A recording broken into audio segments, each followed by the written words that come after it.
La poêle en fonte était la seule chose que Lena Brooks refusait de laisser derrière elle. Elle avait renoncé à tout le reste. La maison aux volets bleus, le jardin dont elle s'était occupée pendant 11 ans, le nom que les gens lui donnaient quand elle croyait encore qu'une belle vie pouvait tenir, si seulement on était assez bon à l'intérieur. Elle a tout laissé partir, mais la poêle est restée. Elle pesait lourd sur ses genoux, tandis que le chariot roulait sur une route du Wyoming. Une route si plate et si large qu'elle ressemblait moins à une terre qu'à une dispute, comme si la terre elle-même la mettait au défi de faire demi-tour. Devant, à travers la chaleur scintillante, un ranch se dessinait à l'horizon. Carter Ridge, 7 enfants, un père veuf qui avait mis exactement 11 mots dans le journal. On cherche une cuisinière.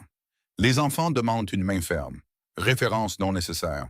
Lena avait lu ces mots 3 fois dans la pénombre d'une chambre de pension. Et elle s'était dit, ce n'est pas un homme qui publie une offre d'emploi. C'est un homme qui n'a plus d'options et qui ne sait pas comment le dire.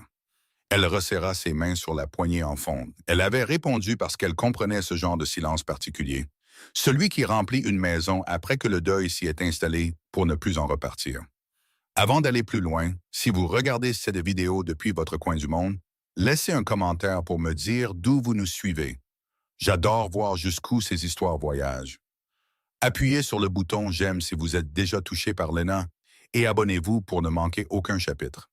Parce que je vous le promets, la route sur laquelle elle se trouve mène quelque part où vous ne vous y attendrez pas. Maintenant, retournons à Carter Ridge. Le chariot s'arrêta au bord d'une cour qui avait clairement été entretenue autrefois. Des parterres de fleurs, qui n'étaient plus que de la terre nue bordée de pierres. Un porche balayé, mais dont la peinture n'avait pas été refaite. Des volets droits sur leurs gonds. Rien de cassé, mais rien de vraiment vivant non plus. Lena descendit prudemment, sa robe de voyage sombre se posant autour de ses bottes. Elle resta immobile un instant, comme elle le faisait toujours en entrant dans la vie d'un inconnu. Faire l'inventaire, suspendre son jugement. La maison était solide, sur 2 étages, avec du bon bois et une cheminée bien construite. Une grange en assez bon état. Du linge sur la corde, les chemises et pantalons des enfants suspendus avec soin. Pas gris et usés, mais raides et précis. Comme s'ils avaient été étendus par quelqu'un qui avait besoin de contrôler au moins une petite chose. Cela lui apprit quelque chose. Le cocher toucha son chapeau avant de faire demi-tour avec le chariot. Il ne lui a pas souhaité bonne chance. Les gens qui connaissaient la situation ne le faisaient jamais. Lena ramassa sa poêle. La malle pouvait attendre, et elle se dirigea vers la maison. Elle les entendit avant de les voir. Pas des rires, pas des voix. Une qualité de silence particulière, celle que font les enfants quand ils observent quelque chose sans vouloir être surpris. Elle poussa la porte de la cuisine. 7 d'entre eux, disposés autour d'une longue table en bois, comme des oiseaux sur un fil électrique, proches les uns des autres, mais faisant attention à ne pas se toucher. Le plus jeune ne devait pas avoir plus de 4 ans. Les cheveux ébouriffés par le sommeil, il serrait un petit cheval de bois. L'aînée, une fille d'environ 12 ans, était assise au bout de la table. Elle avait les bras croisés et un regard fixe et évaluateur. Un regard qui rappelait à Lena celui de quelqu'un qui a appris à être l'adulte dans la pièce avant d'y être prêt. Il la dévisageait. Elle soutint leur regard, ni dur, ni doux, juste honnête. « C'est vous la cuisinière ?» demanda l'aîné. Sa voix était mesurée, d'une neutralité étudiée. « C'est ce que disait l'annonce de votre père. » Lena posa la poêle sur le comptoir. Le bruit du métal sur le bois résonna dans la cuisine comme une petite cloche. « Je suis Lena Brooks. » Personne ne bougea. Le plus jeune, le garçon au cheval de bois, plissa les yeux en la regardant. « Vous savez faire des biscuits? »« Oui, je sais. Notre dernière cuisinière ne savait pas. » Alors votre dernière cuisinière n'était pas très attentive. Elle regarda autour d'elle dans la cuisine. Les casseroles étaient propres. Le sol était balayé. Il y avait de la farine dans la boîte et du saindoux sur l'étagère. Quelqu'un avait essayé très fort de maintenir l'ordre dans une maison qui avait oublié pourquoi l'ordre était important. « Quels sont vos prénoms? » Ils les lui dirent un par un, hésitant au début, puis plus vite, se bousculant un peu à la fin, comme le font les enfants qui sont restés silencieux trop longtemps et qu'une porte s'ouvre enfin. Elle le sentit avant de l'entendre. Un changement dans la qualité de la lumière venant de la porte du fond. La cuisine s'assombrit légèrement alors qu'une silhouette remplissait l'encadrement.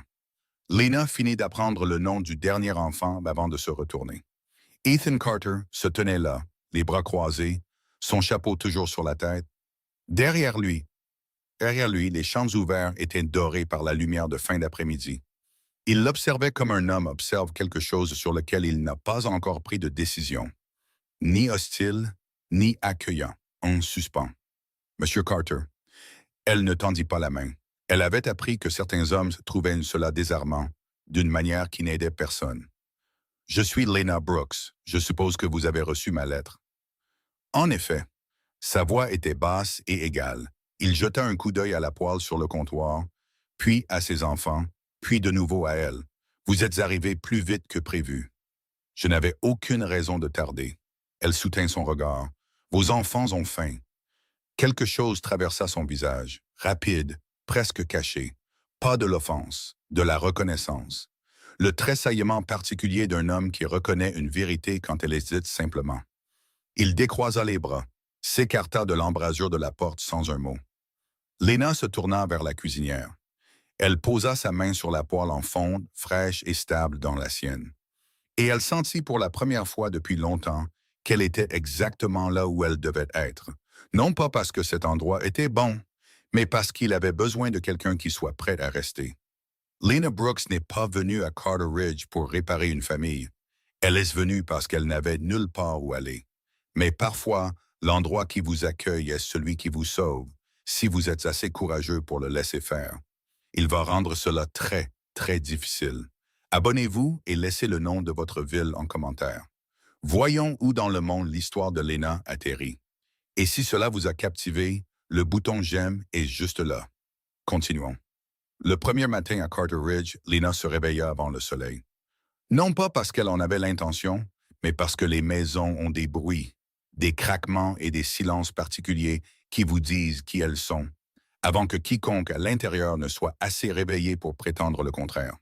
Et Carter Ridge parlait clairement dans l'obscurité. Le vent contre les avant-toits, le meuglement lointain du bétail, le bruit trop matinal de petits pieds sur le plancher au-dessus d'elle, des enfants réveillés avant l'heure, car dormir après une certaine heure exige une paix que cette maison n'avait plus. Elle resta allongée un instant, à l'écoute. Puis elle se leva, s'enveloppa dans son châle et alla allumer la cuisinière. Quand les enfants descendirent, la cuisine était chaude et l'odeur du café s'était répandue dans la maison comme un souvenir. Ils arrivèrent en file indienne. L'aînée d'abord, Clara, 12 ans, avec les yeux prudents de sa mère et une mâchoire qui appartenait à une femme 2 fois plus âgée. Puis les garçons par ordre décroissant.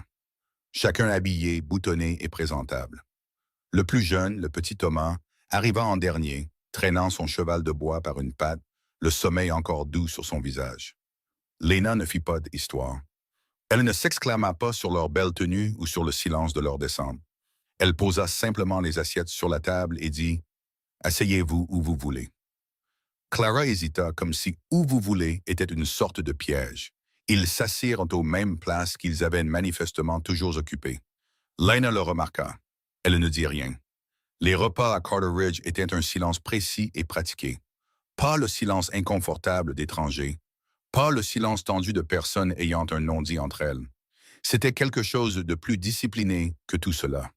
Le silence de gens qui avaient convenu, sans jamais en discuter, que parler pendant les repas menait à un endroit où aucun d'eux ne voulait aller. Les enfants mangeaient bien.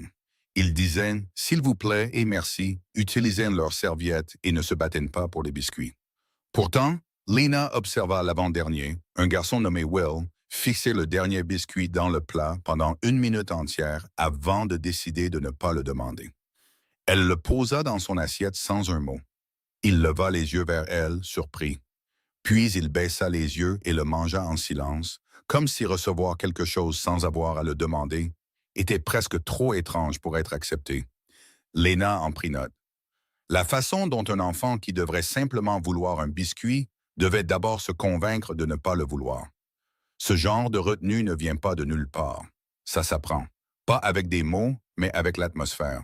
Avec l'accumulation lente d'un foyer où avoir des besoins ressemblait à une imposition. Elle ne fit aucun commentaire. Elle se contenta de remplir à nouveau le plat. Ethan Carter ne prenait pas son petit déjeuner à table.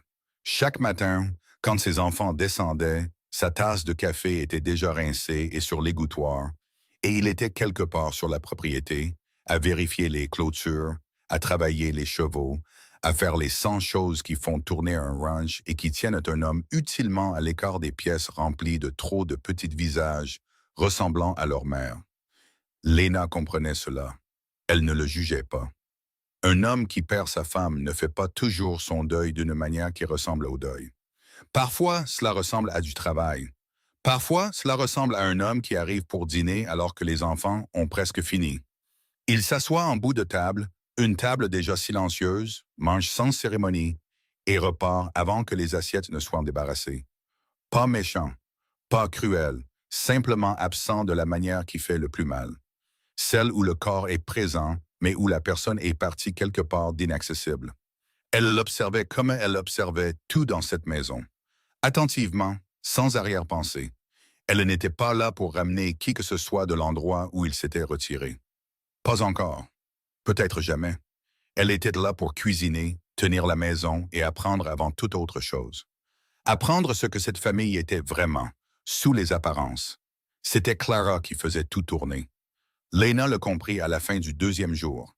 C'était Clara qui rappelait à Thomas de se laver les mains avant de dîner. Clara qui vérifiait que les plus jeunes garçons avaient leur veste avant de sortir dans la cour.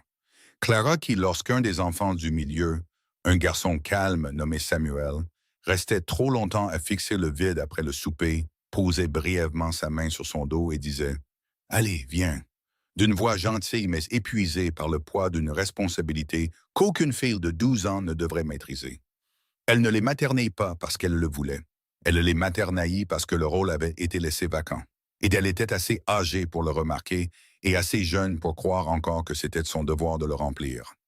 Un soir, Lena regarda Clara débarrasser la table avec l'efficacité de quelqu'un qui avait depuis longtemps cessé d'attendre de l'aide. Elle sentit quelque chose se serrer dans sa poitrine. Pas de la pitié. Elle avait appris il y a longtemps que la pitié n'est que de l'impuissance déguisée pour se sentir utile. C'était quelque chose de plus discret, une sorte de reconnaissance. Je sais ce que c'est, pensa-t-elle, de maintenir quelque chose qui ne devrait pas reposer sur vos seules épaules. Les plus jeunes enfants étaient différents, d'une manière qui lui brisait le cœur plus lentement.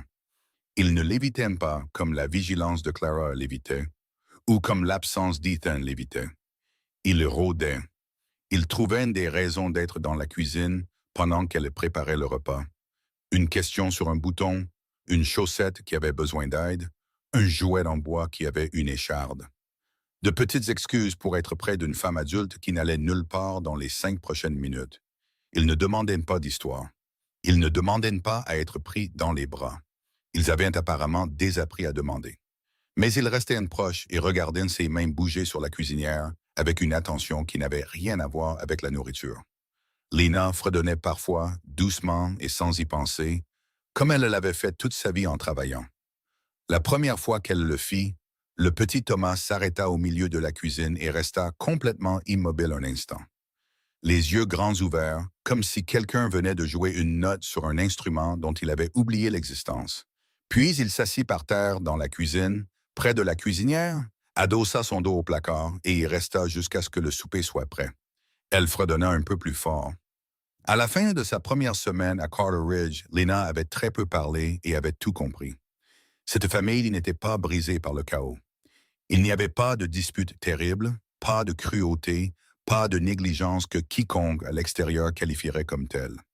La maison était propre. Les enfants étaient nourris, habillés et soignés. Selon toutes les mesures visibles, ils allaient bien. Mais ils n'allaient pas bien. C'était une famille qui s'était tellement murée dans le silence de son deuil qu'elle avait oublié que le silence n'est pas la même chose que la paix. Une famille où une fille de 12 ans était devenue un parent, où de jeunes garçons avaient appris à ne plus demander de biscuits, où un père travaillait jusqu'au coucher du soleil chaque jour, non pas parce que le ranch en avait besoin, mais parce que l'immobilité était l'endroit où vivait la perte. Ils n'avaient pas besoin d'être sauvés. Ils avaient besoin de quelqu'un qui reste assez longtemps pour leur rappeler ce qu'est la chaleur. Ce soir-là, Lena accrocha la poêle au crochet au-dessus de la cuisinière, s'essuya les mains sur son tablier et regarda la cuisine qu'elle commençait à connaître par cœur. elle n'irait nulle part. Il y a un type de changement particulier qui ne s'annonce pas. Il n'arrive pas avec un moment de vérité ou une conversation qui bouleverse tout. Il n'a pas un avant et un après clair. Il se déplace comme la chaleur se déplace dans une pièce froide, lentement, des bords vers l'intérieur. Si progressivement que lorsque quelqu'un le remarque, il ne peut pas dire quand ça a commencé ni qui l'a laissé entrer. C'est comme ça que ça a commencé à Carter Ridge. Pas avec un grand geste. Pas avec Lena décidant de réparer quoi que ce soit. Mais avec de petites choses répétées avec intention, jusqu'à ce que la maison commence, presque contre son gré, à se souvenir de ce que c'était que d'être habité par des gens, plutôt que simplement occupé par eux. Ça a commencé dans la cuisine.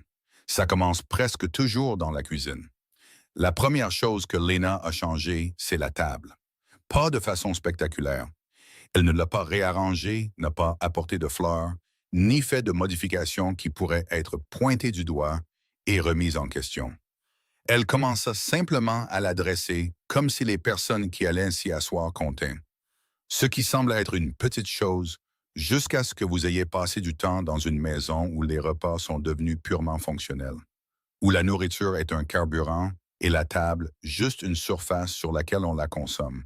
Elle a commencé à mettre une nappe. Juste une nappe simple, rien de précieux, mais repassée à plat et bien droite. Elle a mis le sel et le poivre au centre, au lieu de les pousser sur le bord.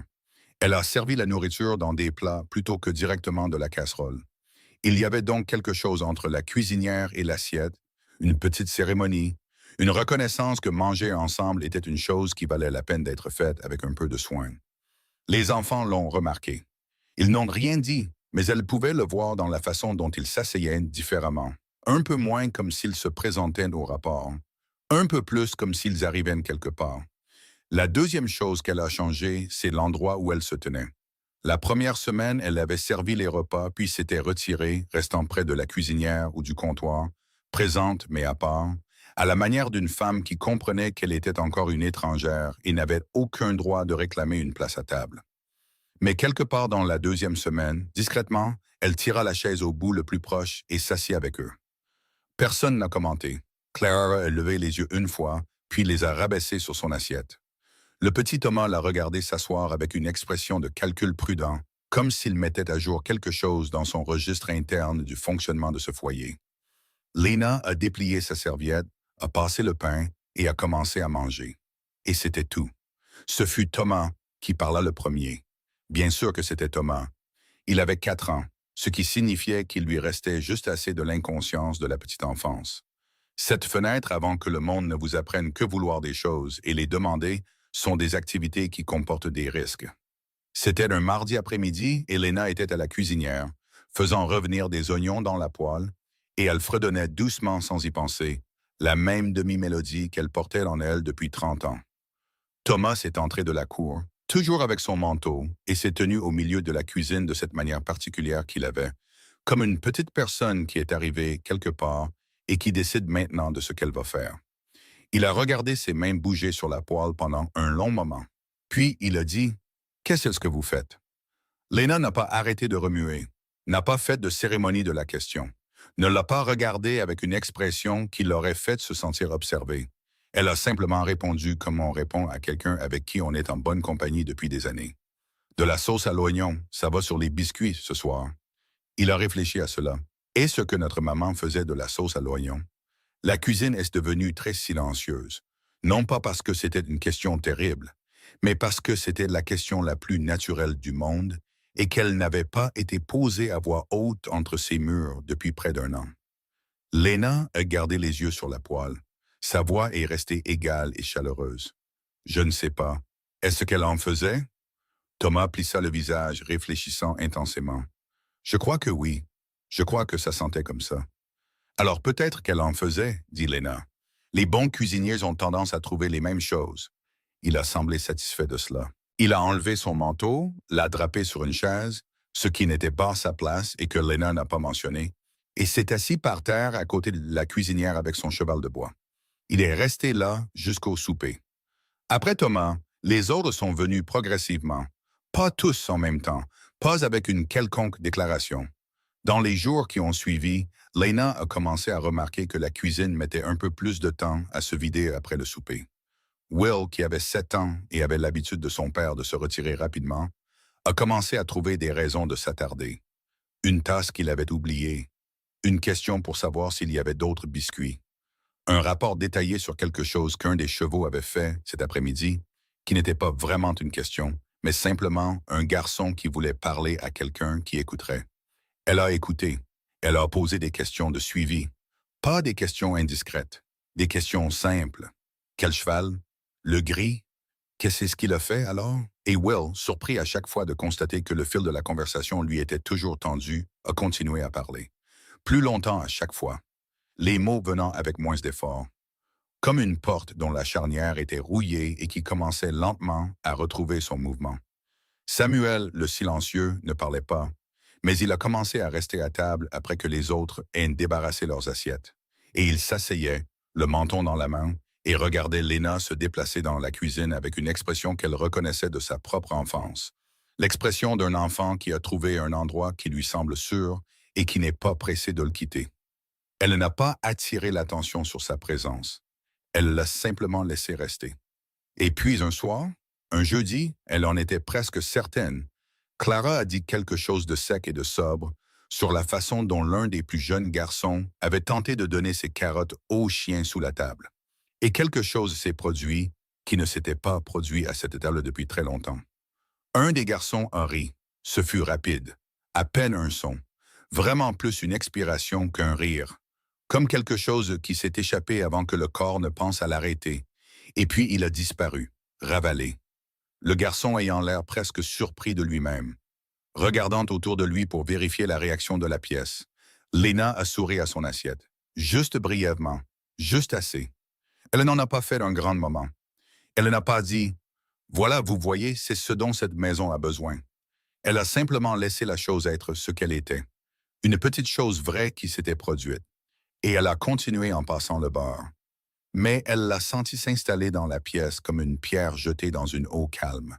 Les ondes se propageant, invisibles mais réelles. Il se tenait dans l'embrasure de la porte menant à la cour. Elle ne savait pas depuis combien de temps il était là. Elle avait entendu la porte arrière et avait supposé qu'il ne faisait que passer. Mais quand elle s'est tournée pour prendre un torchon, elle l'a surpris, immobile, les bras légèrement croisés, observant la table, observant ses enfants. Son visage exprimait quelque chose de compliqué.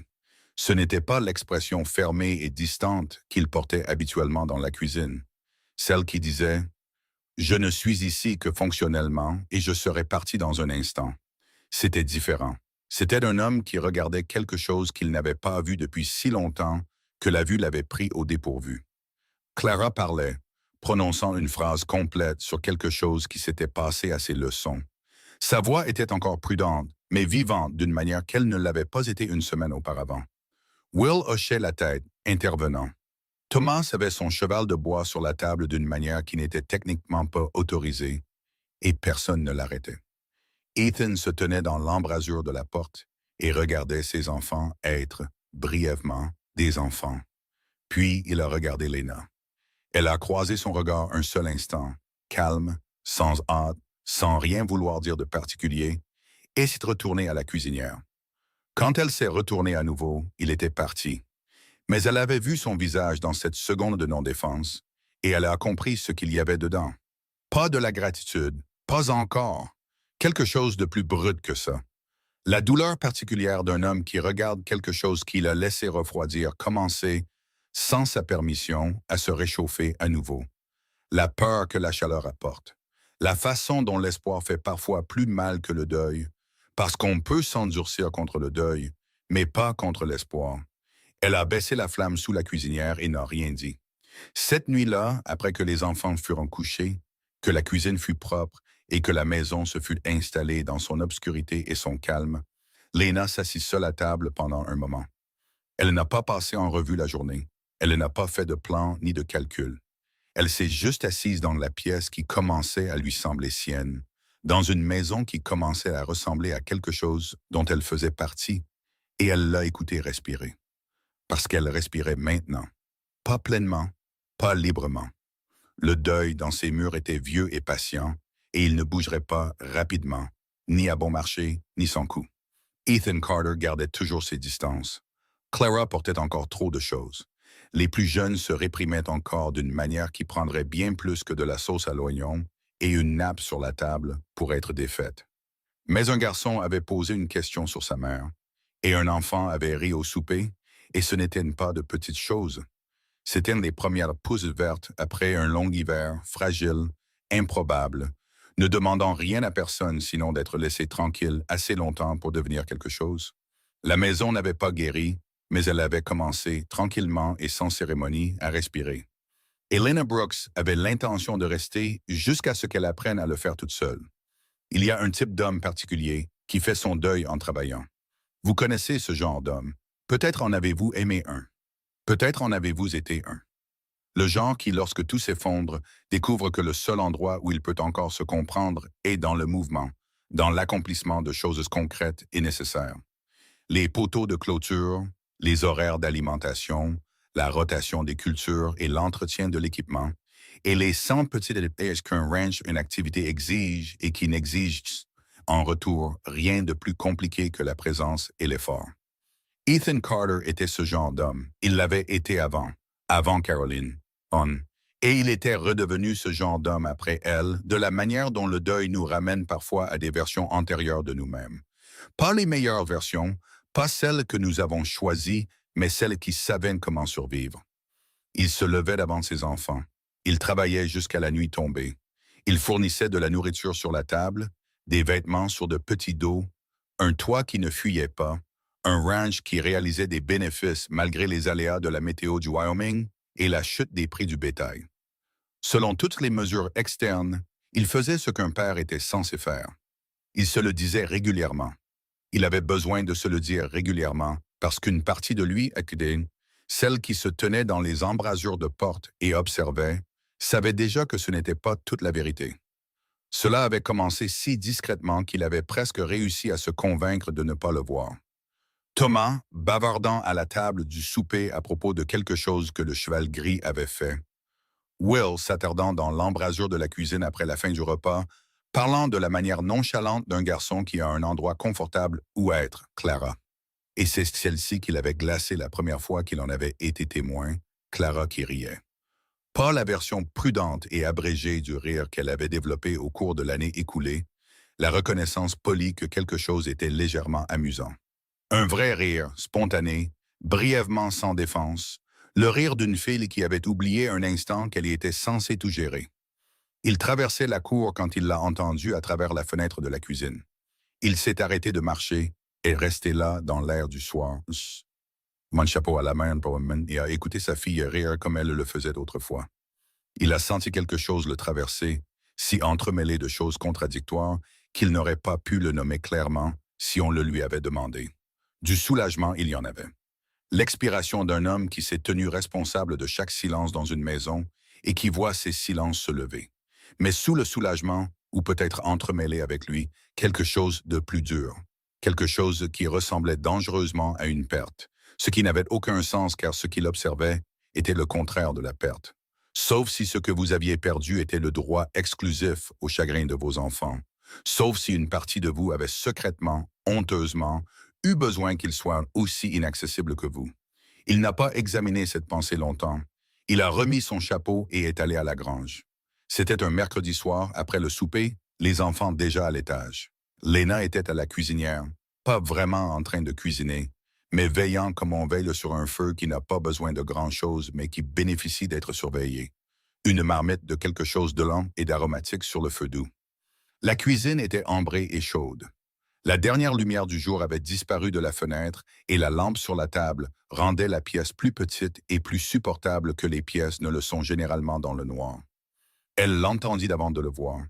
Le son particulier de ses bottes, plus lourd, plus délibéré que celui des enfants, avec la cadence nonchalante d'un homme qui a décidé de faire quelque chose sans être tout à fait sûr de pourquoi. La porte du couloir arrière s'ouvrit et il entra, pas complètement, une main sur le cadre de la porte, son corps encore à moitié dans le couloir, comme s'il ne s'était pas encore engagé dans la pièce. Lena ne se retourna pas. Elle lui fit le cadeau de ne pas être observée en arrivant. Elle l'entendit entrer complètement, entendit le grattement de la chaise au fond de la table, pas le bout de table où il s'asseyait pour les repas, mais le bout près de la fenêtre, la chaise que personne ne réclamait habituellement. Elle l'entendit s'asseoir. Elle garda son attention sur la cuisinière. Le silence entre eux n'était pas le silence d'étrangers. Il était plus dense que ça. Le silence de deux personnes qui ont occupé le même espace assez longtemps pour se forger des opinions l'une sur l'autre, qui se sont observées et évaluées à des distances prudentes, et qui se trouvent maintenant, pour la première fois, dans la même pièce sans endroit particulier, où aller et sans tâche nécessitant leur attention immédiate. C'était le genre de silence qui avait du poids. Léna remua la marmite une fois, ajusta la flamme, posa la cuillère sur le reposoir. Il y a du café, dit-elle simplement, sans se retourner. La cafetière est encore chaude. Un temps, puis le bruit de la chaise qui bouge, de lui qui se lève, des gestes domestiques silencieux d'un homme se servant une tasse de café dans sa propre cuisine. Une chose si ordinaire qu'elle n'aurait dû nécessiter aucun courage. Et pourtant, il se rassit. Elle se tourna, car il aurait été étrange de ne pas le faire, et le trouva regardant la table plutôt qu'elle. Ses mains autour de la tasse, sa mâchoire portant la tension d'un homme qui a quelque chose qui ressemble à des mots quelque part en lui et qui n'a pas encore trouvé leur forme. Il paraissait plus âgé à la lumière de la lampe qu'à l'extérieur. Pas mal plus âgé, juste le genre de vieillesse que les soirées vous montrent quand l'armure de la journée est partiellement baissée et que ce qui se trouve en dessous n'est qu'une personne fatiguée, assise dans une cuisine chaude, qui sent que quelqu'un a pris soin des choses. Léna s'adossa au comptoir et attendit. Elle avait appris, au fil des années, à entrer dans les foyers des autres, à se déplacer avec précaution dans des vies qui n'étaient pas les siennes, qu'il y a un type d'homme particulier qui dira ce qu'il pense si vous créez simplement assez de silence autour de lui et ne le remplissez pas prématurément. Que parler trop tôt est une façon de le laisser s'en tirer. Que la patience n'est pas la passivité. Que l'attente bien menée est sa propre forme de pression. Elle attendit. Il leva finalement les yeux, pas tout à fait vers elle, un peu au-delà, vers la fenêtre derrière elle, ou vers rien en particulier. Sa voix, quand elle vint, était basse et prudente. Ils ont l'air d'aller mieux, dit-il. 2 mots et une pause. Puis, les enfants, comme si elle n'aurait pas su de qui elle parlait. Ce sont de bons enfants, dit Léna, d'une voix égale, sans insister. Ils ont toujours été bons. Ils étaient juste très silencieux. Quelque chose traversa son visage, Brennan. Il regarda de nouveau la table. Oui, dit-il, il l'était. Le passé flottait entre eux, tous deux en étant conscients, aucun d'eux ne s'en saisissant. Léna ne dit rien de plus, elle se retourna vers la cuisinière, remua lentement et inutilement la marmite, et laissa la pièce contenir ce qu'elle contenait. Certaines choses n'ont pas besoin de réponse. Certaines choses n'ont besoin que d'un témoin, quelqu'un pour confirmer que les mots ont été dits, qu'ils sont allés quelque part, qu'ils ne sont pas simplement tombés dans le même silence qui avait tout englouti dans cette maison depuis un an. Elle était ce témoin. Elle n'avait pas besoin d'être autre chose. Pas ce soir. Il finit son café lentement. Léna se déplaça tranquillement dans la cuisine, essuyant le comptoir, mettant la marmite à refroidir, les petits rituels de fermeture d'une cuisine pour la nuit. Elle ne le regarda plus directement. Non pas parce qu'elle l'évitait, mais parce qu'elle comprenait qu'être regardée directement maintenant le ferait se sentir acculé, et les hommes acculés se retirent sans hésitation. Elle voulait qu'il sente qu'il pouvait partir à son propre rythme. Finalement, il se leva, posa la tasse dans l'évier, repoussa la chaise avec le soin automatique d'un homme accomplissant une habitude qu'il ne savait pas qu'il avait encore, l'habitude d'un mari, d'un homme qui avait autrefois vécu pleinement dans une maison et connu toutes ses petites courtoisies. Il traversa la cuisine en direction du couloir arrière, puis il s'arrêta. Pas longtemps. 3 secondes, peut-être 4. Sa main pas tout à fait sur le cadre de la porte, son corps légèrement tourné vers la pièce, vers la chaleur, la lampe et l'odeur de quelque chose de mijoté à feu doux. Comme si une partie de lui menait une brève dispute privée pour savoir si la distance qu'il était sur le point de mettre entre lui et cette cuisine était vraiment ce qu'il voulait. Puis il franchit de la porte. Léna écouta ses bottes s'éloigner dans le couloir. Elle resta très immobile un moment dans la cuisine vide, la lampe brûlant régulièrement sur la table, la marmite murmurant pour elle-même sur la cuisinière. Il avait hésité. Ce n'était pas rien. Ce n'était pas le même homme qui avait traversé cette maison comme une ombre ces derniers mois, sans friction et inaccessible. Un homme qui hésite à une porte est un homme qui commence, quelque part sous l'armure, à vouloir rester. Elle n'allait pas précipiter cela. Elle n'allait pas le nommer, ni s'en saisir, ni faire quoi que ce soit qui le pousserait à se refermer à nouveau. Mais elle l'avait vu et elle s'en souviendrait. Ethan Carter n'était pas un homme fuyant ses enfants. C'était un homme fuyant la version de lui-même qui avait aimé leur mère. Parce que cet homme, cette maison, cette cuisine et chaque chose chaude qu'elle contenait, c'était là qu'elle vivait. Et revenir à la chaleur signifiait y revenir. Et il n'était pas encore sûr de pouvoir le faire sans s'effondrer. Mais ce soir, il était entré dans la cuisine, il s'était assis à la table qui n'était pas le bout de table, et il était resté le temps d'une tasse de café. Et à la porte, pendant 4 secondes, il n'était pas parti. La maison n'avait pas guéri. Ethan n'avait pas guéri. Il était toujours l'homme dans l'embrasure de la porte, moitié dedans et moitié dehors, pris entre ce qu'il avait perdu et ce qui essayait tranquillement, obstinément, de pousser dans l'espace que la perte avait laissé. Mais l'embrasure de la porte, au moins, n'était plus son adresse permanente. Il était entré, et cette fois, en partir lui coûtait quelque chose. Il y a des tempêtes qui préviennent, celles qui s'annoncent d'un jour à l'avance, une lourdeur dans l'air. Une couleur particulière au bord du ciel, la façon dont le bétail se déplace vers les basses terres avant qu'un être humain n'ait pensé à lever les yeux. Celles pour lesquelles on peut se préparer. Clouer des planches aux fenêtres, rentrer les animaux, empiler ce qui doit l'être et sécuriser ce qui doit l'être, puis se mettre à l'abri et attendre. Et puis il y a les autres, celles qui arrivent de côté, qui sortent d'un ciel qui était simplement couvert il y a 1 heure, et le transforment, en l'espace de 20 minutes, en quelque chose d'ancien, d'indifférent et d'énorme. Celles qui se fichent de ce que vous aviez prévu, de votre degré de préparation ou de la prudence avec laquelle vous avez tout géré. La tempête qui a frappé Carter Ridge un jeudi d'octobre était de la seconde sorte. Le temps que quiconque comprenne ce que c'était, elle était déjà sur eux. Lena avait vu la lumière changer après le déjeuner, ce jaune contusionné particulier qui ne présageait rien de bon, et avait tranquillement commencé à faire les choses qu'une femme fait quand elle a vécu assez longtemps pour savoir ce que la météo signifie en rase campagne. Elle a rentré le linge de la corde. Elle a rempli la bassine d'eau. Elle a rentré le bois supplémentaire du porche, a attisé le feu de la cuisinière plus fort que d'habitude et a posé une deuxième lampe sur la table où elle serait facile à trouver. Elle n'a rien dit aux enfants à ce sujet, mais Clara l'a regardé faire et Clara a compris.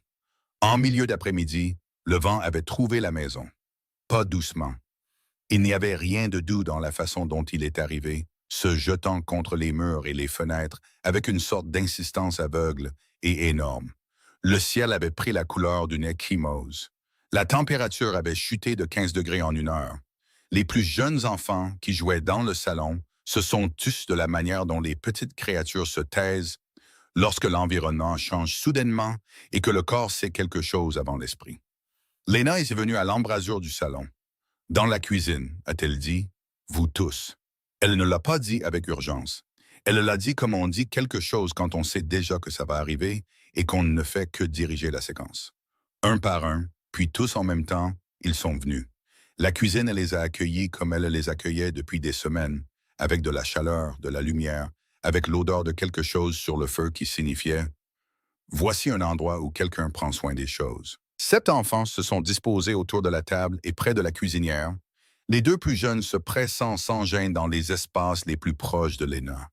Les plus âgés arrangeant leur visage en diverses performances de calme qu'aucun d'eux n'a tout à fait réussi à maintenir, alors que la tempête se déchaînait contre la maison avec une conviction croissante. Le tonnerre, quand il est venu comme le tonnerre de Wyoming, pas le genre roulant et lointain, mais le genre immédiat, au-dessus de la tête, celui qui vit dans votre cage thoracique un moment après son arrivée.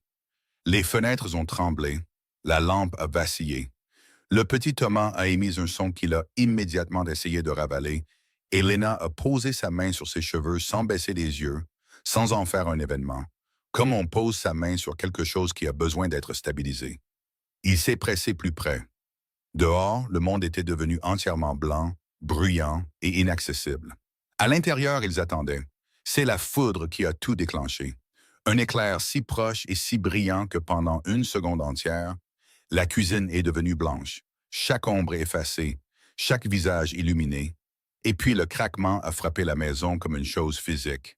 Et deux des plus jeunes garçons étaient hors de leur chaise avant que le son ne finisse, et Clara avait ses bras autour du plus proche avant que Lena ne puisse bouger, et Thomas pleurait maintenant à chaudes larmes, sans essayer de s'arrêter. Tout son petit corps tremblait de l'effort du son qu'il produisait. Lena s'est accroupie, l'a attiré à elle, l'a laissé pleurer. Elle n'a pas dit « tout va bien ». Elle n'avait jamais cru qu'il fallait dire des choses qui n'étaient pas vraies à des enfants qui n'avaient pas encore appris à se mentir à eux-mêmes. Elle a dit « je te tiens, je suis juste là ». Ce qui était vrai, ce qui était tout ce qui était réellement nécessaire. Et c'est là que ça a commencé. Samuel, le calme Samuel, qui lui avait à peine adressé une phrase complète en 5 semaines, l'a dit de l'autre côté de la table d'une voix si basse qu'elle l'a à peine entendu sous le bruit de la tempête. Maman nous laissait rester dans son lit pendant les orages. La cuisine s'est immobilisée en elle-même, même si la tempête faisait rage à l'extérieur. Personne n'a bougé. Les bras de Clara se sont resserrés autour du garçon qu'elle tenait. Will a regardé la table. Thomas s'était calmé contre l'épaule de Lena, écoutant. Lena n'a rien dit. Elle n'a pas réorienté la conversation, n'a pas aplani les choses, n'a pas rempli l'espace. Elle a simplement attendu, d'une manière dont elle avait appris que certains espaces devaient être attendus. Et parce qu'elle n'a pas fermé la porte, les autres l'ont franchie. Will a dit, elle chantait pendant les orages, pour qu'on ne les entende pas autant. Clara a dit, presque contre son gré, sa voix tendue par l'effort de la garder égale. Elle gardait de la lavande dans la poche de son tablier. Je ne sais pas pourquoi je me souviens de ça. Je me souviens juste de l'odeur. La plus jeune fille, Maisie, qui avait 6 ans et avait passé la majeure partie de l'année écoulée dans un état de silence vigilant et confus, qui brisait le cœur de Lena chaque fois qu'elle le regardait directement, a dit « Je n'arrive plus à me souvenir de son visage. Quand j'essaie de l'imaginer, il devient flou. » Et sa voix sur ce dernier mot a pris le ton des petites voix quand un enfant découvre qu'une chose vraie, une fois dite à voix haute, est plus douloureuse qu'elle ne l'était à l'intérieur. Elle s'est brisée net.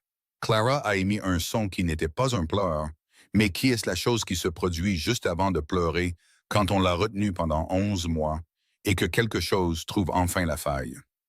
Lena était assise par terre dans la cuisine avec Thomas dans ses bras, et elle regardait ses enfants, tous les 7, dans divers états d'effondrement, le calme soigneusement composé de l'année écoulée, se dissolvant à la lumière de la lampe pendant que la tempête faisait rage à l'extérieur, et elle a senti tout le poids de ce que cette maison avait porté.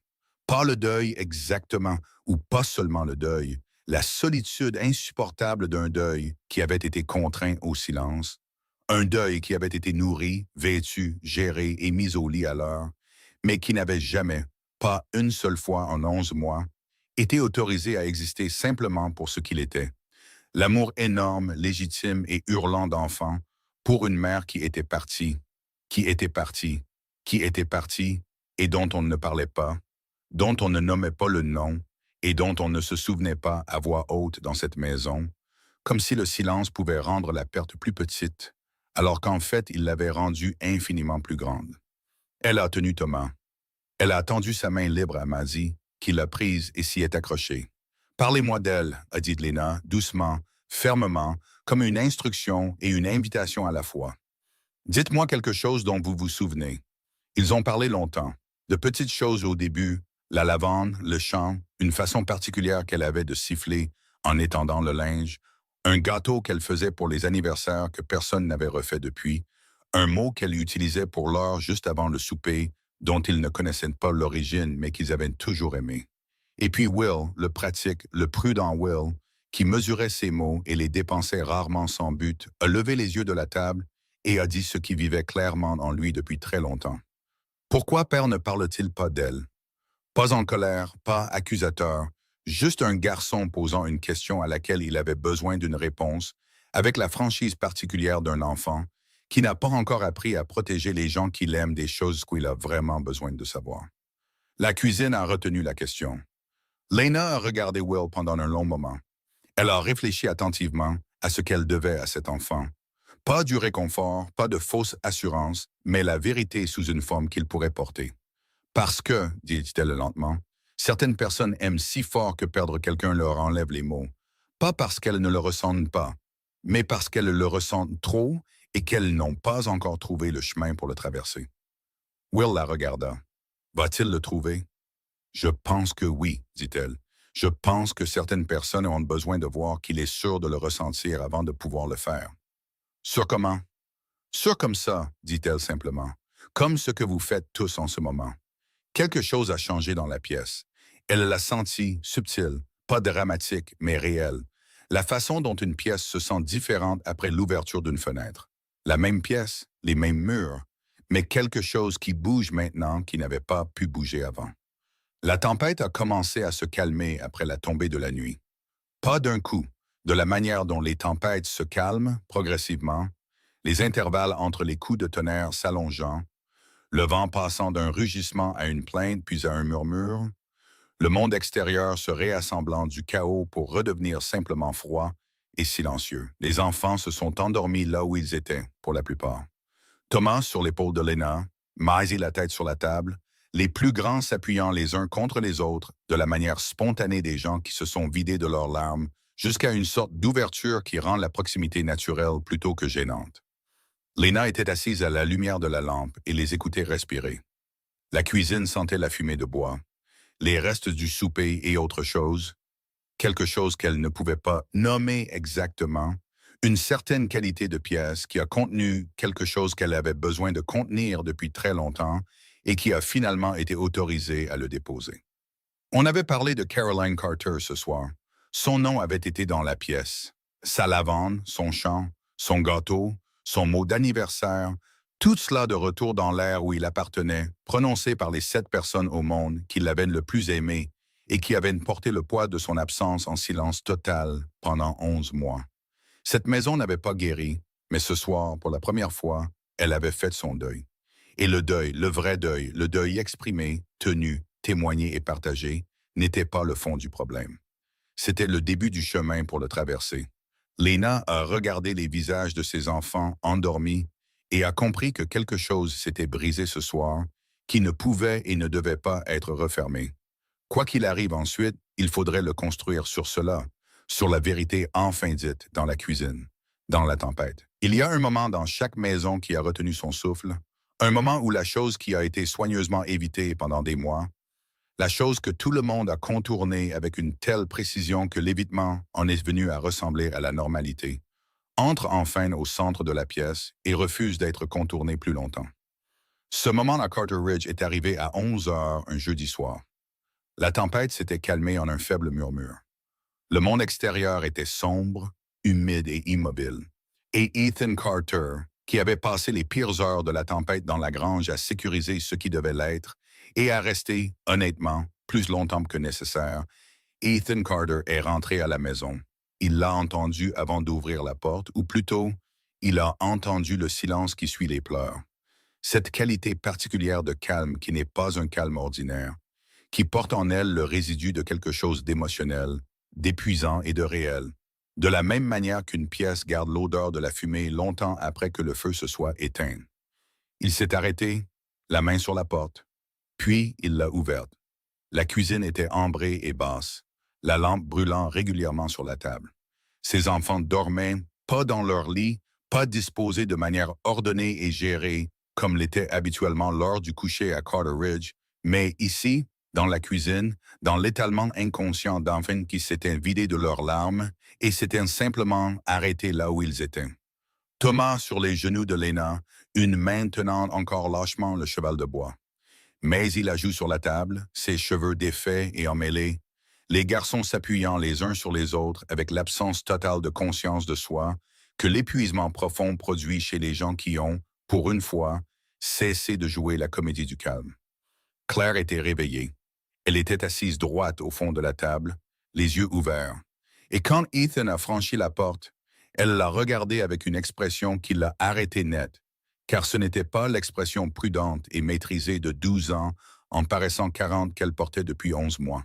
C'était quelque chose de plus brut que ça, quelque chose qui disait « J'ai tenu cette famille ensemble en ton absence et ce soir je l'ai déposée et je ne sais pas comment la reprendre et j'ai besoin que tu sois un père maintenant. » Elle n'a prononcé aucun de ces mots. Elle n'en avait pas besoin. Lena a levé les yeux de l'enfant sur ses genoux.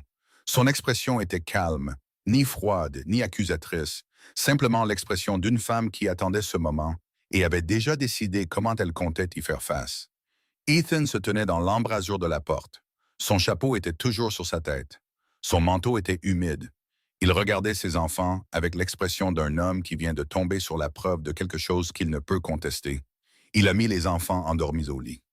Lena l'a regardé faire, l'a regardé soulever Thomas avec un soin si habituel et si doux qu'il était clair que la tendresse ne l'avait jamais quitté, elle était seulement devenue souterraine. Elle l'a regardé monter le garçon à l'étage sans le réveiller, revenir pour Maisie et guider les plus grands avec une main sur leur dos. Elle a regardé Clara partir en dernier, s'arrêtant au pied des escaliers pour regarder son père avec une expression qui était à la fois épuisement et espoir désespéré, réprimé pendant 11 mois. Il l'a regardé monter. Puis il est revenu à la cuisine. Lena était à la cuisinière, le dos tourné, lui offrant le même cadeau qu'elle lui offrait depuis des semaines, la dignité d'arriver dans une pièce sans être observée. Elle l'a entendu s'asseoir, a entendu le son particulier d'un homme qui s'assoit non pas pour se reposer, mais parce que ses jambes ont pris une décision que son esprit n'a pas encore rattrapée. Elle a versé 2 tasses de café, en a posé une devant lui et s'est assise en face de lui à la table. Pendant un long moment, aucun d'eux n'a parlé. Puis Ethan a dit, d'une voix très basse et très prudente, comme un homme manipulant quelque chose qu'il soupçonne de ne pas tenir sous la pression. « Que s'est-il passé? » « La tempête les a effrayés, a dit Lena. Et la peur, quand elle a été réprimée assez longtemps, finit par trouver une porte. Il a regardé la table. Il pleurait. Oui. Tous? Oui. Une pause. À propos de Caroline. À propos de leur mère, a dit Lena, doucement mais précisément. Pas Caroline, leur mère. Parce que c'était ce qu'elle voulait qu'il entende, pas le nom de la femme qu'il avait perdue, mais la personne que ses enfants avaient perdue.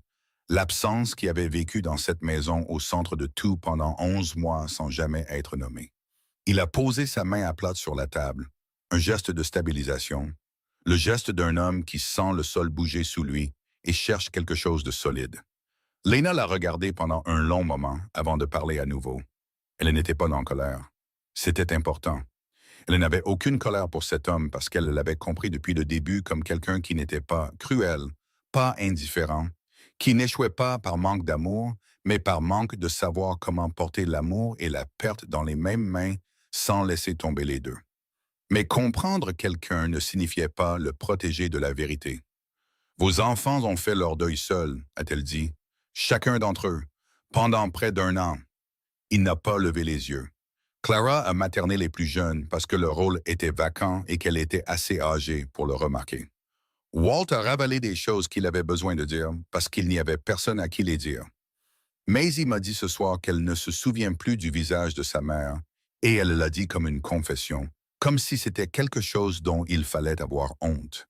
Parce que dans cette maison, les sentiments liés à sa perte ont été traités comme quelque chose de honteux. Je ne leur ai jamais dit « Vous n'aviez pas besoin de leur dire », a-t-elle dit. Les Mestons enseignent, Monsieur Carter. Chaque silence enseigne. Chaque porte fermée, chaque repas mangé sans un mot, chaque fois que vous êtes parti au lieu de rester. Tout cela leur a appris quelque chose. Ce que cela leur a appris, c'est que leur chagrin était trop grand pour que cette maison puisse le contenir. Alors ils se sont fait plus petits. Il était très immobile. La lumière de la lampe le faisait paraître vidé, un homme en train de voir quelque chose qu'il avait construit pièce par pièce pendant 11 mois, être tranquillement démantelé par des mots simples et honnêtes. « J'essayais », a-t-il dit. Les mots sont sortis plus rauques qu'il ne l'avait probablement prévu. « Je faisais tourner cet endroit, je les nourrissais, les habillais et... »« Je sais », a-t-elle dit. Et cela comptait, c'était réel. Mais un enfant n'a pas besoin d'une vie gérée, Monsieur Carter. Un enfant a besoin d'un père qui est présent. Pas parfait, pas entier, présent. Le silence qui a suivi était différent des silences qui avaient précédé dans cette cuisine. Ceux-là avaient été des silences d'évitement, des espaces où les choses n'étaient pas dites, parce que les dire semblaient trop dangereux, trop coûteux, trop susceptibles d'ouvrir des portes qui ne pourraient plus être fermées. C'était le silence de quelque chose qui se fissure. Quand Ethan a parlé, sa voix avait changé. La qualité prudente et maîtrisée avait disparu. La voix de l'homme qui avait construit 11 mois de survie fonctionnelle à partir du travail, de la routine et de la distance délibérée. Ce qui restait d'en dessous était quelque chose de brut. Quelque chose qui n'avait pas été dans l'air de cette maison depuis la nuit où Caroline était morte. Je ne savais pas comment rester, a-t-il dit. Après son départ, je ne savais pas comment être dans cette maison et regarder leur visage et ne pas. Je ne pouvais pas. Il s'est arrêté et appuyé plus fort sa main sur la table. Elle était partout, a-t-il dit. Dans la cuisine, dans la façon dont Clara incline la tête, dans la façon dont Thomas rit. Je ne pouvais pas être dans la même pièce avec tout ça. Il n'a pas fini. Il n'en avait pas besoin. Lena a attendu d'être sûre qu'il avait terminé. Puis elle a dit tranquillement et sans douceur, « Ils n'avaient pas besoin que vous soyez entier, Monsieur Carter. Ils avaient besoin que vous soyez là. » Il l'a regardé alors, pleinement, directement, pour la première fois depuis toutes les semaines qu'elle était dans cette maison. Pas les regards passagers et l'évaluateur, pas la conscience périphérique prudente d'un homme gardant ses distances. Il l'a regardé comme une personne regarde quelqu'un qui vient de dire la chose la plus vraie qu'elle ait entendue depuis très longtemps, et la vérité de cette chose lui a coûté quelque chose. Sa mâchoire était serrée. Ses yeux étaient... Elle a détourné le regard, lui accordant cela aussi. « Je pensais que je les protégeais, a-t-il dit finalement, de me voir m'effondrer. Je sais, a-t-elle dit, mais ils avaient besoin de vous voir faire votre deuil. Ils avaient besoin de savoir que ce qu'ils ressentaient était surmontable. Et la seule façon pour un enfant d'apprendre cela, c'est en regardant quelqu'un qu'il aime le ressentir et s'en sortir. » Un long silence. « Je ne m'en suis pas sorti, a-t-il dit. Non, a-t-elle convenu, mais vous êtes dans la cuisine à minuit, ayant la conversation que vous évitez depuis 11 mois. Ce n'est pas rien, Monsieur Carter. » Il est resté assis longtemps après ça. Lena a rempli son café sans demander. Elle n'a pas offert de réconfort, n'a pas rempli le silence de réassurance et n'a pas fait l'erreur de traiter son ouverture comme quelque chose de fragile qui nécessitait un emballage immédiat de douceur. Elle a laissé la chose être ce qu'elle était, dure, réelle et nécessaire. Finalement, il s'est levé, a posé sa tasse avec la délibération d'un homme qui se gère avec un certain effort. Il a regardé la table, puis la fenêtre, puis brièvement elle. « Je leur parlerai, a-t-il dit. Demain. Je ne sais pas ce que je dirai. » « Vous n'avez pas besoin de savoir quoi dire, a-t-elle dit. Vous avez juste besoin d'être là quand vous le direz. » Il a hoché la tête une fois.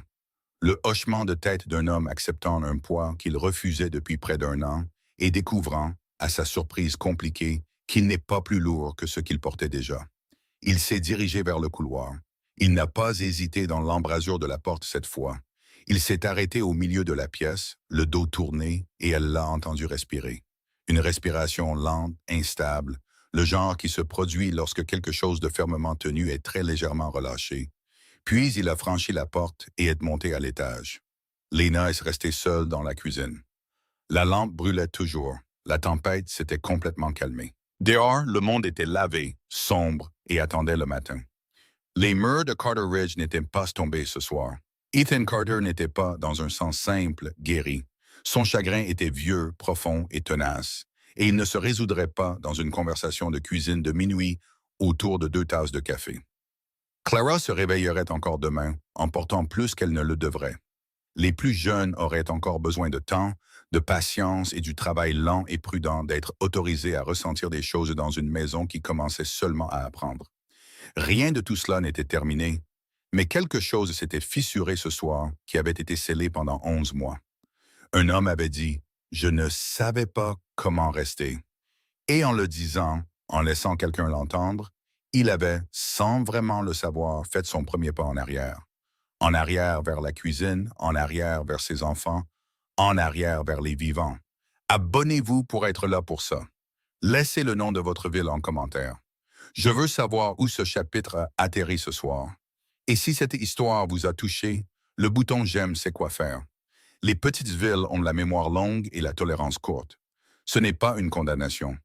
C'est simplement la nature des endroits où tout le monde connaît tout le monde, où les vies sont vécues à proximité, assez proche pour que les frontières entre vos affaires et les miennes deviennent difficiles à localiser et faciles à franchir. Les gens des petites villes ne sont pas, en général, malveillants. Ils sont curieux, concernés et possèdent un puissant instinct d'ordre pour que les choses soient ce qu'elles semblent être et semblent être ce qu'elles sont. Et ce que Carter Ridge semblait être pour la ville de Harlow, dans le Wyoming, était une situation anormale. Un éleveur veuf, 7 enfants, une femme, une étrangère, une employée vivant sous ce toit, préparant ses repas, présente dans cette maison du matin au soir, dormant sous ce toit, élevant ses enfants, avec une familiarité qui avait été remarquée au magasin général, sur les marches de l'église, au comptoir du bureau de poste, où l'information voyageait plus vite que le courrier. Les gens parlaient. Bien sûr qu'ils parlaient. Ils le font toujours. Lena l'a entendu d'abord de la femme du marchand de produits secs, une femme nommée Madame Paulson, qui l'a délivrée avec cette chaleur concernée particulière qui est le véhicule préféré du jugement dans la société polie. C'était un mardi.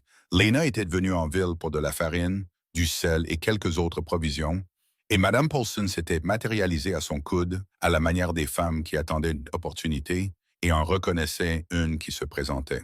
« Je suis sûr que tout est parfaitement convenable », a dit Madame Paulson sur le ton d'une femme qui n'était sûre de rien de tel. Seulement, les gens se posent des questions. Une femme dans cette situation avec un homme dans une situation, les langues vont bon train, vous comprenez. Ce n'est pas juste, bien sûr, mais une réputation est une réputation, surtout pour une femme seule.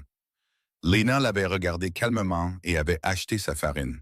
Mais elle laisse retourner au chariot avec l'immobilité particulière d'une femme qui a entendu quelque chose, qui a trouvé une faille dans son sang-froid. Non pas parce que c'était surprenant, ce n'était pas surprenant. Elle connaissait la forme de ce risque depuis le jour où elle avait accepté le poste. Mais parce que l'entendre dire à voix haute sur ce ton doucement empoisonné le rendait réel d'une manière à laquelle elle avait réussi à ne pas penser pendant 2 mois. Elle laisse retourner à Carter Ridge en silence. Et ce soir-là, après que les enfants furent couchés, elle s'assit à la table de la cuisine, les mains jointes, et elle pensa clairement et sans sentiment à partir. Non pas parce qu'elle le voulait. Elle avait cessé de vouloir quitter Carter Ridge quelque part vers la 3e semaine, quand Thomas avait commencé à s'asseoir sur le sol de la cuisine pendant qu'elle cuisinait, quand Samuel avait commencé à s'attarder après le souper, quand Clara avait ri de manière inattendue à la table du dîner et que le son de ce rire avait fait quelque chose d'irréversible au cœur de Lena. Elle ne voulait pas quitter ses enfants, mais elle avait passé assez de sa vie à comprendre les mathématiques particulières de la réputation d'une femme, à quel point elle était facilement endommagée, à quel point complètement, à quel point définitivement, pour savoir que vouloir quelque chose et pouvoir l'avoir n'était pas toujours la même arithmétique. Si elle restait et que les rumeurs continuaient, elles atteindraient finalement un point qui nuirait non seulement à elle, mais à la famille qu'elle essayait d'aider. Cela donnerait aux enfants quelque chose de nouveau à gérer. Le nom de leur père, l'homme, dans la bouche des gens, leur foyer sujet au genre de surveillance qui laisse des marques. Elle tenait trop à eux pour en être la cause. Elle est restée assise avec la question pendant longtemps. Elle l'avait presque résolue quand elle a entendu ses bottes dans les escaliers. Il l'a entendue en ville le lendemain matin. Pas de Madame Paulson, mais d'un homme avec qui il faisait des affaires depuis 12 ans, un éleveur nommé Greer, qui a livré l'information comme les hommes livrent des informations inconfortables à d'autres hommes. Obliquement, sous forme d'avertissement amical, accompagné de l'implication légère mais indubitable que la situation nécessitait une gestion. Les gens parlent, Carter, de la femme. Tu sais comment c'est. Ethan avait regardé Greer pendant un long moment sans répondre. On ne voudrait pas que ton nom se complique, ni le sien d'ailleurs. Ce serait peut-être plus simple de... Plus simple de quoi? A dit Ethan. Sa voix était calme.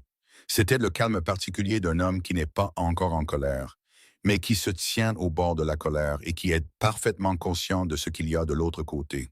Greer a changé de pied. Je dis juste que les gens se posent des questions, c'est tout. Laissez-les se poser des questions, a dit Ethan et il est parti. Mais il est rentré chez lui plus vite que d'habitude. Et quand il a franchi la porte de la cuisine et a trouvé Lena à la cuisinière et a vu dans la posture de ses épaules quelque chose qui n'était pas tout à fait son calme habituel, quelque chose de légèrement tendu, Il a compris qu'elle l'avait déjà entendu. Il s'est assis à la table. Vous saviez, a-t-il dit. Oui. Depuis combien de temps? Quelques jours. Il l'a regardé. Alliez-vous me le dire? Une pause, j'envisageais de rester ou non. La cuisine était très silencieuse. Envisageais, a-t-il répété.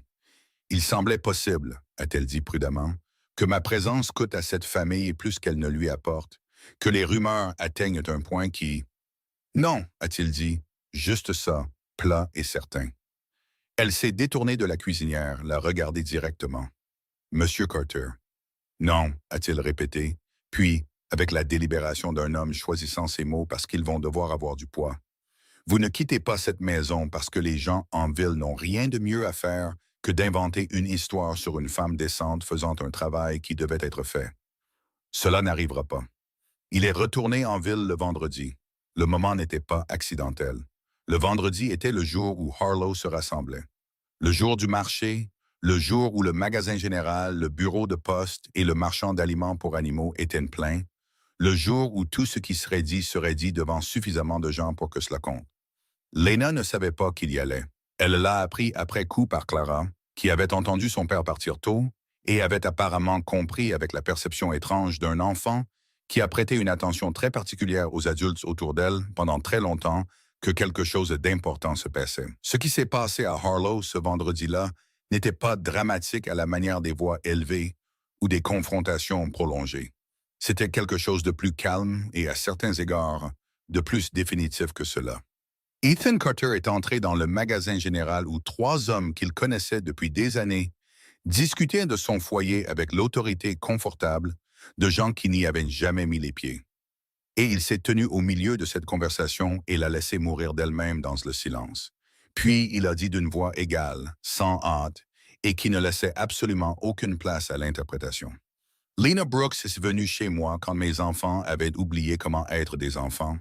Elle a préparé leur repas, a tenu leur maison et s'est assise avec eux pendant une tempête alors que j'étais dans la grange, et quand ils ont finalement pleuré leur mère pour la première fois en 11 mois, c'est elle qui les a tenus.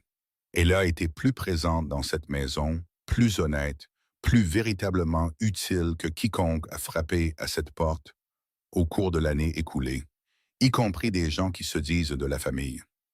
Personne n'a parlé.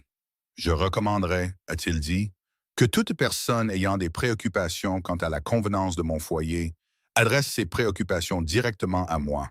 Et je recommanderais en outre qu'il soit prêt à expliquer en termes spécifiques exactement ce qu'il trouve répréhensible chez une femme qui n'a rien fait d'autre que son travail avec intégrité et soin. Il a acheté ce pourquoi il était venu. Il est parti.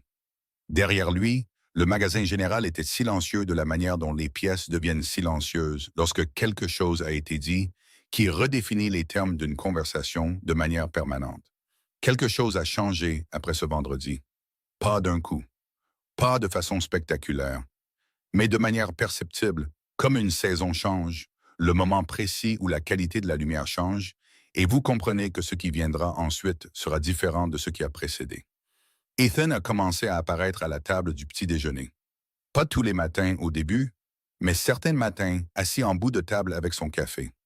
Non pas en jouant la présence, mais en étant réellement présent. Répondant lorsque les enfants parlaient, demandant à Will des nouvelles des chevaux, écoutant lorsque Thomas livrait ses rapports détaillés et entièrement spontanés sur tout ce qu'il avait observé dans la cour ce matin-là. Les enfants, habitués à se faire plus petits, ne savaient pas immédiatement quoi faire de cela. Thomas s'est adapté instantanément parce que Thomas avait 4 ans et n'avait pas encore développé le scepticisme autoprotecteur des plus grands. Il a simplement accepté la présence de son père au petit déjeuner comme un fait du monde et a commencé à lui adresser spécifiquement ses observations sur les chevaux avec un grand sérieux. Will a mis plus de temps, 1 semaine peut-être de conscience périphérique prudente, observant son père à table sans tout à fait le regarder, de la manière dont on approche une chose que l'on désire assez fort pour avoir peur de la désirer. Et puis un matin, sans préambule, il a posé à son père une question sur la clôture est et Ethan a répondu. Et la réponse est devenue une conversation, et la conversation a duré jusqu'à ce que les assiettes soient débarrassées. Clara a pleuré une fois, privé. Lena l'a entendu à travers le mur de la chambre des filles un soir, Pas des pleurs de détresse, mais les pleurs particulières de quelqu'un qui a tenu l'espoir à distance pendant si longtemps qu'être autorisé à cesser de le repousser est en soi une sorte de bouleversement. Elle n'a pas frappé à la porte. Clara n'avait pas besoin d'intervention. Elle avait besoin de le ressentir sans public. Le matin, la cuisine était bruyante. Pas de manière chaotique, pas le bruit géré et performatif d'enfants se comportant pour une inspection, mais le bruit authentique, souvent chevauchant et absurde d'une famille qui s'était souvenue qu'elle avait le droit de prendre de la place. Un samedi matin de novembre, Lena était à la cuisinière quand elle l'a entendu entrer dans la cuisine. Elle n'avait pas besoin de regarder pour savoir que c'était lui. Elle connaissait son poids particulier sur le plancher, le son de sa présence dans une pièce. Mais cette fois, quand elle s'est tournée pour poser le plat de service sur la table, il n'était pas dans l'embrasure de la porte, il était à table, assis, son chapeau sur le crochet près de la porte, là où il devait être. Thomas grimpant déjà sur la chaise à côté de lui avec l'aisance présomptueuse d'un enfant qui a décidé que les règles de proximité ont changé. Clara à l'autre bout, toujours prudente, mais avec quelque chose sur son visage qui n'était pas là en septembre. Quelque chose qui, si vous le regardiez directement et l'appeliez par son nom, était très proche de la paix. Ethan a levé les yeux et a croisé ceux de Lena. Il n'a rien dit. Il n'en avait pas besoin. Elle a posé les biscuits sur la table et s'est assise. Ce soir-là, après le souper, après que la cuisine ait été débarrassée et que les enfants se soient dispersés dans leurs divers coins de la maison, de la manière lâche et sans hâte de gens qui n'ont nulle part où aller d'urgence, Lena se tenait à la cuisinière et regardait la poêle sur son crochet au-dessus. Elle l'avait tenue sur ses genoux dans un chariot qui l'avait amenée à Carter Ridge. L'avait tenue comme une ancre, comme un rappel de qui elle était quand tout le reste avait été abandonné. Elle avait représenté pendant très longtemps la seule constante dans une vie qui avait perdu la plupart de ses constantes. La dernière chose qu'elle avait refusé de vendre, refusé de laisser derrière elle, c'était toujours la même poêle. En fonte lourde, la poignée usée et lisse par des années d'utilisation, assaisonnée et noircie par des décennies de feu, inchangée. Mais ce qu'elle signifiait avait changé. Ce n'était plus la survie. Pas le dernier morceau de quelque chose qu'elle avait sauvé d'une vie qui s'était effondrée. C'était autre chose maintenant. Quelque chose qui n'avait pas de mots simples et propres, mais qui ressemblait. Quand elle se tenait dans cette cuisine, dans cette maison, avec ses enfants endormis à l'étage et le son de la voix de leur père encore dans l'air du souper, à l'opposé de partir, à un sentiment d'appartenance. Elle n'avait pas remplacé Carolyn Carter. Personne ne le pouvait et elle n'avait jamais essayé. Le deuil dans cette maison était réel et ancien, et il ne disparaîtrait pas. Il serait porté en avant, se remodelant au fil des ans en quelque chose qui faisait moins mal et signifiait plus, comme le fait le deuil quand on lui permet enfin d'être ce qu'il est. Elle n'avait pas réparé une famille brisée. Ils n'avaient pas été brisés par la cruauté ou la négligence. Ils avaient été brisés par le silence, par une année de sentiments tenus dans des pièces scellées, de pertes qui avaient été maintenues au lieu d'être pleurées, de petites personnes se faisant plus petites pour s'adapter à la taille d'un deuil que personne ne nommerait à voix haute. Ce qu'elle avait fait était plus simple et, à certains égards, plus difficile que de réparer. Elle était restée.